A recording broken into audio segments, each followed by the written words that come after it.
యేసు స్వరము నువ్వు వినగలిగితే నీలో మృతమైనది కూడా జీవముగా మారిపోద్ది. యేసు నామములో మృతమైన అనుభవం తొలగిపోతుంది.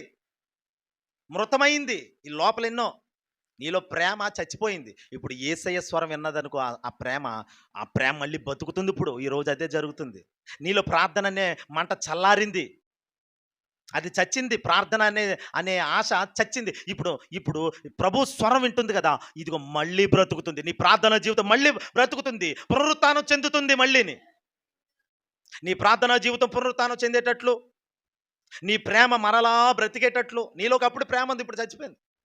నీలో దాతృత్వం ఉంది, దేవుని ఎంతో ప్రేమించే వ్యక్తివి, ఎన్నో చేసే వ్యక్తివి, అవన్నీ చచ్చిపోయి ఇప్పుడు మరలా బ్రతికిస్తున్నాడు దేవుడు. హల్లెలూయా చెప్పండి. మిగిలిన వాటిని బ్రతికించుము, బలపరచుము అని ప్రభు చెప్తున్నాడు. బ్రతికించు, బలపరచు అంటే ఏంటి? ఇదిగో ప్రభు స్వరం వింటే బ్రతుకుతావు నువ్వు.